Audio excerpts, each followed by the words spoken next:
What if I told you that follow your passion is some of the worst advice you've ever received?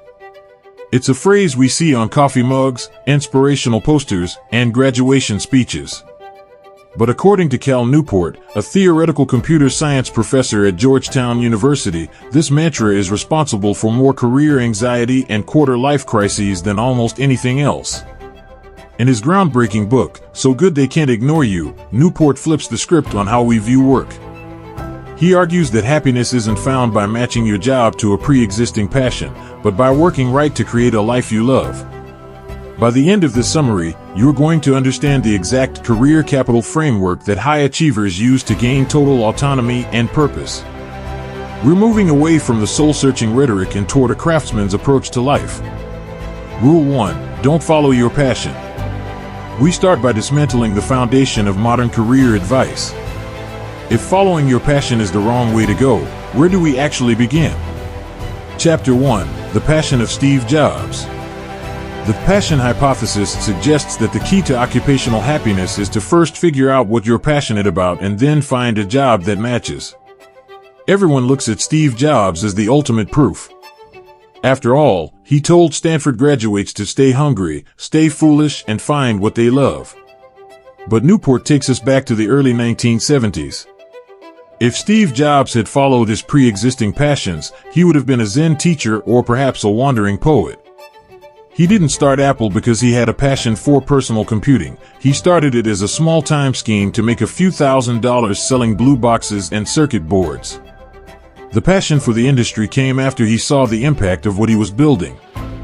Jobs' story isn't about finding a calling. It's about a young man who was opportunistic, stumbled into a niche, and grew his enthusiasm as his success scaled. Chapter 2. Passion is rare. Newport dives into the data here, and the results are jarring. Research by Amy Rozesniewski, a professor at Yale, suggests that the strongest predictor of someone seeing their work as a calling isn't the type of work they do, but how long they've been doing it. Most people don't have a pre-existing passion. If you ask a room of college students what they are passionate about, they'll list hobbies like music, sports, or reading. Very few are passionate about database management or logistics. Newport argues that passion is a side effect of mastery, autonomy, and relatedness. You learn to love what you do because you become great at it, not because you were born to do it. When you realize passion is rare and earned, the pressure to find your one true thing disappears, replaced by a much more productive focus on the work itself. Chapter 3. Passion is dangerous. This is where the rubber meets the road. Newport argues that the passion mindset, constantly asking who am I, and what do I truly love, actually makes you miserable. It forces you to focus on what your job isn't giving you. You become hypersensitive to every annoying email or boring meeting, wondering, is this it? Is this my passion? When you fixate on finding the perfect job, you become a permanent amateur, jumping from one entry-level position to another the moment things get difficult. This chapter introduces the Craftsman mindset, which is the antidote to this cycle. Instead of asking what the world can offer you, you start asking what you can offer the world. Having realized that passion is a trap, we need a new strategy. If we aren't looking for a match, what are we building? We move from the what to the how, entering the realm of the craftsman. Rule 2. Be so good they can't ignore you. This rule is the engine of the book. It's about the shift from a consumer mindset to a producer mindset. Chapter 4. The Craftsman Mindset. The title of the book comes from a piece of advice given by comedian Steve Martin. When people asked him how to make it in show business, he didn't tell them to follow their dreams. He told them to be so good they can't ignore you. The craftsman mindset is a relentless focus on the quality of what you produce. It's about putting your head down and doing the work, regardless of how you feel about it on a Tuesday morning. Newport uses the story of Jordan Tice, a professional guitar player. Tice didn't spend his time wondering if he was passionate about the guitar. He spent 5 hours a day practicing until his fingers bled. This mindset is the foundation of a great career because it focuses on value creation, which is the only thing the market actually rewards. Chapter 5. Career Capital. This is Newport's most vital concept. Think of career capital as a currency. If you want a dream job, one that offers great pay, flexibility, and the ability to work on things that matter, you have to realize that these traits are rare and valuable. In the world of economics, you can't get something rare and valuable unless you have something rare and valuable to offer in exchange. That something is your skill set. Most people want the rewards of a dream job without having the capital to buy it. You can't demand a 6-figure salary and a 4-day workweek if you have the same skills as 1,000 other people. You have to build up your bank account of skills first. Chapter 6: The Career Capital Theory. How do you know which skills to build? Newport breaks the market into 2 types. Winner take all, there is one skill that matters above all else. For a scriptwriter, it's the quality of the script. Nothing else counts. Auction. There are many different ways to succeed, and you can stack various skills to create a unique profile. Identifying which market you are in allows you to focus your energy. If you are a coder in a winner-take-all market, your capital is your ability to write clean, complex code. If you're a manager in an auction market, your capital might be a mix of technical knowledge, public speaking, and emotional intelligence. Chapter 7: Becoming a Craftsman. How do you actually build this capital? You use deliberate practice. Most people show up to work and just do their job. They reach a level of acceptable performance and then stop improving. Deliberate practice is the act of identifying your weaknesses and attacking them. It is inherently uncomfortable. It's like a weightlifter adding 5 more pounds to the bar when they are already tired. Newport suggests that if you aren't spending part of your day in a state of intense mental strain, stretching your abilities, you aren't actually building career capital. You're just passing time. Once you've spent years building this massive bank account of skills, you finally have leverage. But what do you buy with that leverage? Most people buy a bigger house or a fancier car. Newport argues you should buy something much more valuable: control. Rule 3: Turn down a promotion.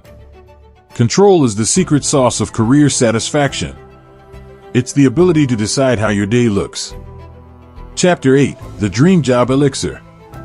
Newport interviews people who have escaped the rat race, people living in rural farms while working as high-end consultants, or developers who only work 4 months a year. The common thread is autonomy.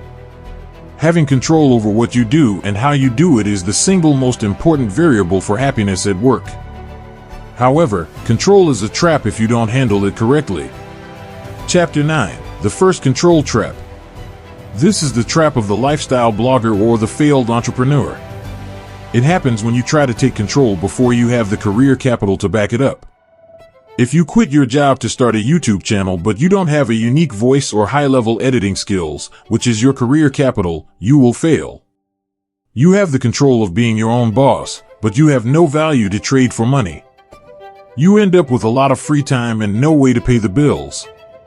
Control without capital is just a hobby that will eventually starve you.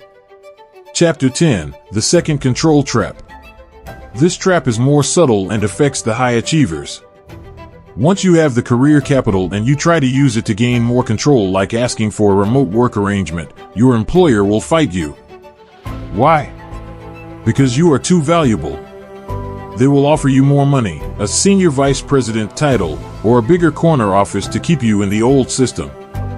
Newport tells the story of Lulu Young, who built so much capital that she tried to reduce her hours to spend time with family.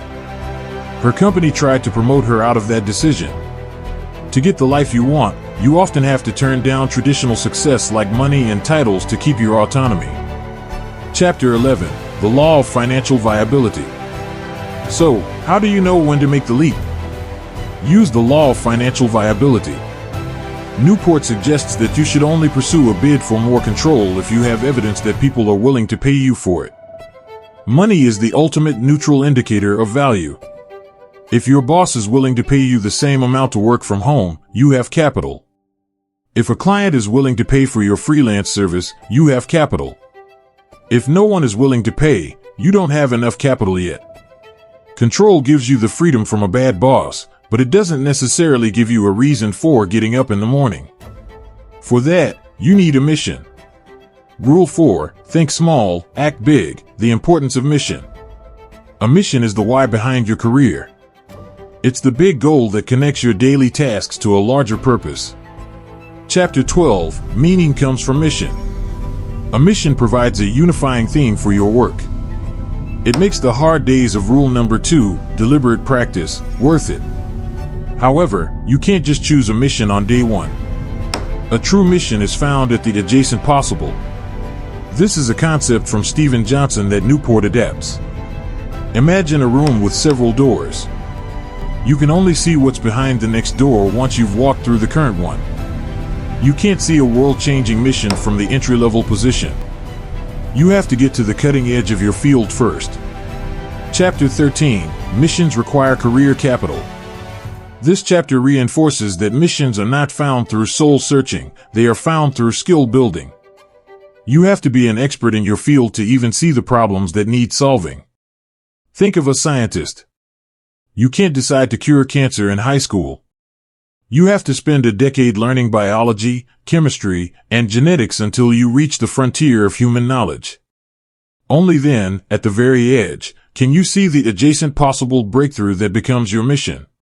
Chapter 14, Missions Require Little Bets. Once you see a potential mission, how do you execute it? You don't quit your job and bet your life savings on it. You use little bets. This is a method of small, rapid experimentation. If your mission is to revolutionize education through a new app, you don't spend 2 years building the app in secret. You build a prototype in a weekend. You test it. You fail fast and learn. These little bets provide the feedback you need to refine your mission without the risk of a total career collapse. Chapter 15, Missions Require Marketing. For a mission to succeed, it must be remarkable. This isn't just about being good, it's about being different enough that people want to talk about it. Newport uses the purple cow concept from Seth Godin. If you're driving past a field of brown cows, you don't stop.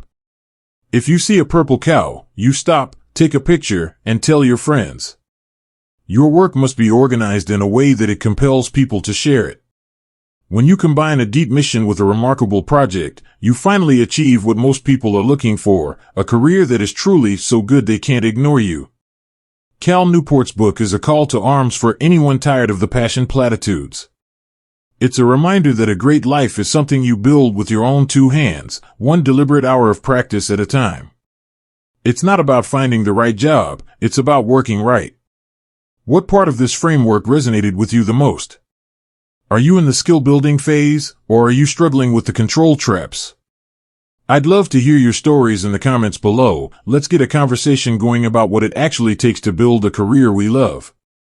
If you found this breakdown helpful, make sure to hit that like button and subscribe to the Bloomshelf Hub. We are dedicated to bringing you the best insights from the world's most impactful books, designed to help you grow, lead, and succeed. Stay tuned for our next deep dive, and until then, remember, don't just follow your passion but build it.